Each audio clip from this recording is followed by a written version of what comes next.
موسیٰ علیہ السلام نے فرمایا وہی مشرق و مغرب کا اور ان کے درمیان کی تمام چیزوں کا رب ہے اگر تم عقل رکھتے ہو۔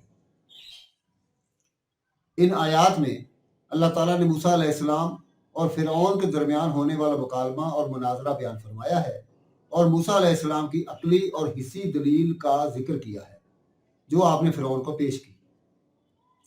فرعون اللہ تبارک و تعالیٰ کے وجود کا انکار کرتا تھا اور دعویٰ کرتا تھا کہ وہ خود معبود ہے۔ چنانچہ اس نے سب کو جمع کر کے اعلان کیا تم سب کا سب سے بلند و بالا رب میں ہی ہوں۔ دوسرے مقام پر اس طرح سے اس نے اعلان کیا اے درباریوں میں تو اپنے سوا کسی کو تمہارا معبود نہیں جانتا۔ وہ محض ہٹ درمی کی بنیاد پر یہ بات کہہ رہا تھا حالانکہ اسے معلوم تھا کہ وہ ایک بندہ ہے جو کسی اور کے سایہ ربوبیت میں ہے اور اللہ ہی خالق اور سچا معبود ہے۔ جیسا کہ اللہ تعالیٰ نے فرمایا انہوں نے صرف ظلم اور تکبر کی بنا پر انکار کر دیا حالانکہ ان کے دل یقین کر چکے تھے، پس دیکھ لیجئے ان فتنہ پرداز لوگوں کا انجام کیسا ہو۔ اسی وجہ سے اس نے موسیٰ علیہ السلام کی نبوت کا انکار کرتے ہوئے اور یہ اظہار کرنے کے لیے کہ آپ کو مبعوث فرمانے والے کسی رب کا کوئی وجود نہیں، یہ کہا ما رب العالمین، رب العالمین کیا ہوتا ہے؟ کیونکہ موسیٰ اور ہارون علیہ السلام نے فرمایا تھا انا رسول رب العالمین، ہم بلا شبہ رب العالمین کے بھیجے ہوئے ہیں۔ گویا وہ کہہ رہا تھا کہ وہ رب العالمین کون ہے جس کے بارے میں تمہارا دعویٰ ہے کہ اس نے تمہیں رسول بنا کر بھیجا ہے؟ موسیٰ علیہ السلام نے اس کے جواب میں کہا وہ آسمانوں اور زمین اور ان کے درمیان کی تمام چیزوں کا رب ہے اگر تم یقین رکھنے والے ہو۔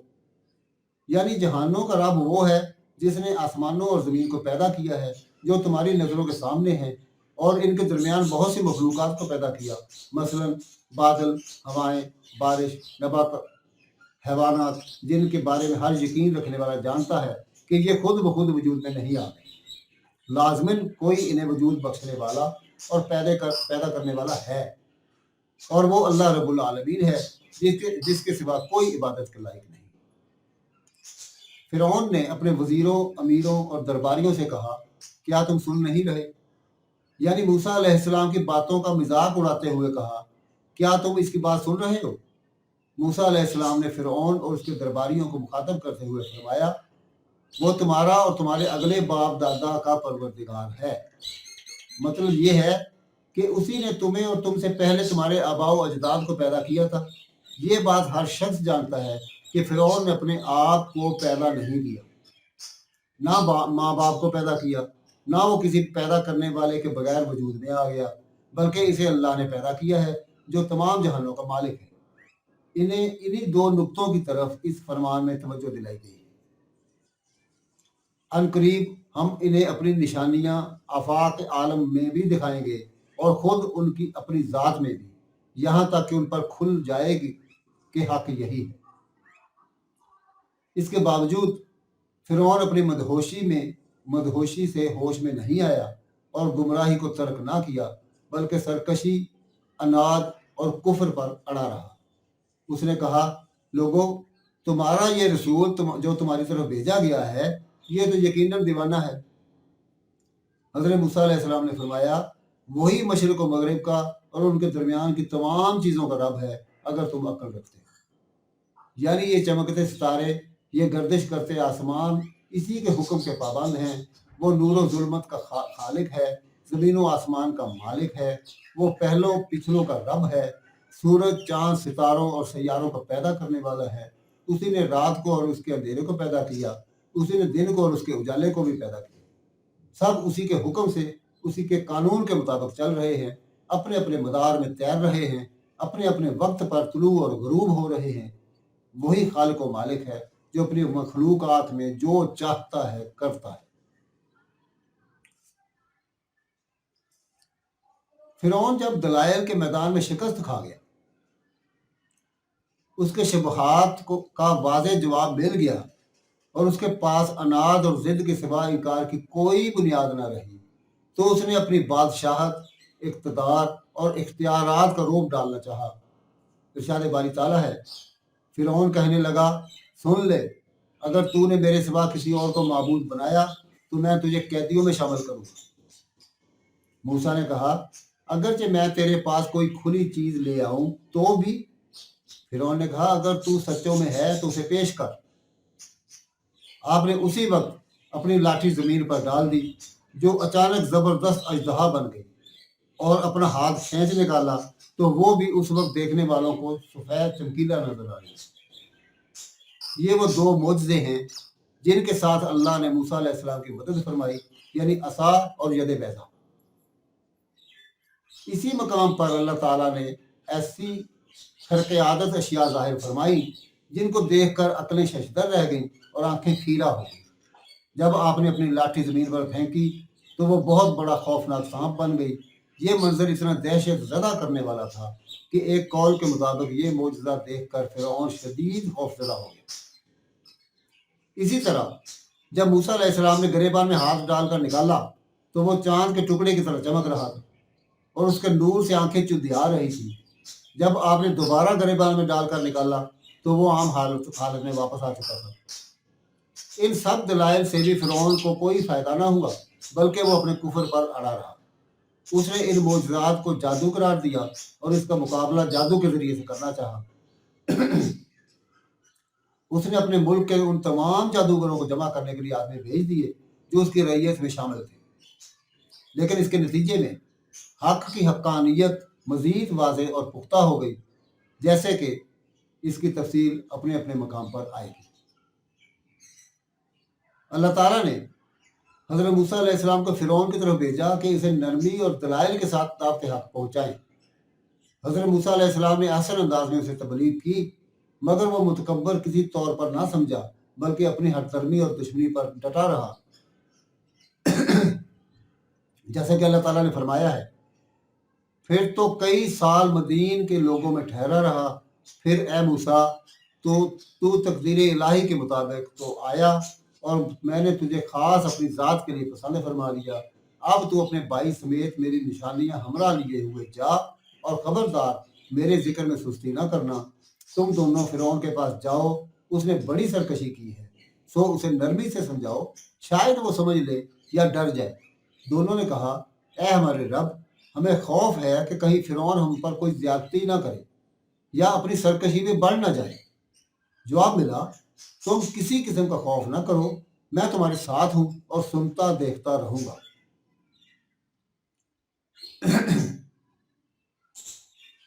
اللہ تعالیٰ نے جس رات موسیٰ علیہ السلام سے کلام فرمایا اور نبوت کا منصب عطا فرمایا، اس وقت کلام کرتے ہوئے فرمایا جب تو فرعون کے گھر میں رہتا تھا میں اس وقت بھی تیری دیکھ بھال حفاظت کرتا تھا اور تجھے میری عنایت حاصل تھی۔ پھر میں نے تجھے مصر سے نکال کر مدین پہنچا دیا، اس میں میری مشیت، قدرت اور تدبیر ہی کار فرما تھی۔ تو سالوں وہاں رہائش پذیر رہا، پھر تو تقدیر کے مطابق آیا، یہ بھی میرا ہی فیصلہ تھا، اور میں نے تجھے خاص اپنی ذات کے لیے پسند فرما لیا تاکہ تجھے اپنا کلام عطا فرما کر رسول بنا۔ اب تو اپنے بھائی سمیت میری نشانیاں ہمراہ لیے ہوئے جا، اور جب تم دونوں فرعون کے پاس پہنچ جاؤ تو میرے ذکر میں سستی نہ کرنا۔ اس کی برکت سے تمہیں فرعون سے بات کرنے میں، نصیحت کرنے میں اور دلائل پیش کرنے میں مدد حاصل ہوگی۔ پھر اللہ تعالیٰ نے فرمایا تم دونوں فرعون کے پاس جاؤ، اس نے بڑی سرکشی کی ہے، اسے نرمی سے سمجھاؤ، شاید وہ سمجھ لے یا ڈر جائے۔ اس سے اللہ تعالیٰ کا حلم و کرم اور مخلوق پر اس کی رافت و رحمت ظاہر ہوتی ہے۔ اللہ تعالیٰ کو فرعون کا کفر، عناد اور تکبر معلوم تھا، وہ اس دور کا بدترین انسان تھا، اور اللہ تعالیٰ اس کی طرف زمانے کے افضل ترین انسانوں کو بھیج رہا تھا۔ پھر بھی انہیں یہی حکم دیا کہ اسے اچھے طریقے سے اور نرمی سے تبلیغ کریں، اور اس سے اس طرح پیش آئیں جس طرح اس شخص سے بات کی جاتی ہے جس کے بارے میں نصیحت قبول کرنے کی اور خدا خوفی کی امید ہو۔ جیسے اللہ تعالیٰ نے رسول اکرم صلی اللہ علیہ وآلہ وسلم سے فرمایا اپنے رب کی راہ کی طرف لوگوں کو اللہ کی وحی اور بہترین نصیحت کے ساتھ بلائیے اور ان سے بہترین طریقے سے گفتگو کیجیے، اور فرمایا اہل کتاب کے ساتھ بحث و مباحثہ نہ کرو مگر اس طریقہ پر جو عمدہ ہو۔ بہرحال حضرت موسیٰ اور حضرت ہارون علیہ السلام نے کہا اے ہمارے رب، ہمیں خوف ہے کہ کہیں فرعون ہم پر کوئی زیادتی نہ کرے یا اپنی سرکشی میں بڑھ نہ جائے۔ اس کی وجہ یہ تھی کہ فرعون سرکش، جبار اور مردود شیطان تھا۔ ملک مصر کے طول و عرض میں اس کی حکومت تھی۔ وہ بڑے لشکروں پر حکم چلانے والا اور جاہ و جلال کا مالک تھا۔ اس لیے بشریت کے تقاضے سے انہیں خوف محسوس ہوا، کہیں وہ شروع ہی سے ظلم و زیادتی کا رویہ اختیار نہ کرے۔ اللہ تعالیٰ نے انہیں تسلی دیتے ہوئے فرمایا، تم مطلقاً خوف نہ کرو، میں تمہارے ساتھ ہوں اور سنتا دیکھتا رہوں گا۔ جیسے دوسرے مقام پر ارشاد ہے، ہم خود سننے والے تمہارے ساتھ ہیں۔ دوسرے مقام پر اللہ تعالیٰ نے یوں فرمایا، تم اس کے پاس جا کر کہو، ہم تیرے پروردگار کے پیغمبر ہیں، تو ہمارے ساتھ بنی اسرائیل کو بھیج دے، ان کی سزائیں موقوف کر، ہم تو تیرے پاس تیرے رب کی طرف سے نشانی لے کر آئے ہیں، اور سلامتی اسی کے لیے ہے جو ہدایت کا پابند ہو جائے۔ ہماری طرف وحی کی گئی ہے کہ جو جھٹلائے اور روح گردانی کرے اس کے لیے عذاب ہے۔ اللہ تعالیٰ نے موسیٰ اور ہارون علیہ السلام کو حکم دیا کہ فرعون کے پاس آ کر اسے اللہ کی طرف بلائیں اور اسے توحید کی دعوت دیں کہ وہ اللہ وحدہ اللہ شریک کی عبادت کرے اور بنی اسرائیل کو قید و بند سے آزاد کر کے ان کے ساتھ بھیج دے اور انہیں عذاب میں مبتلا نہ رکھے۔ ہم تیرے پاس تیرے رب کی طرف سے دلیل لے کر آئے ہیں۔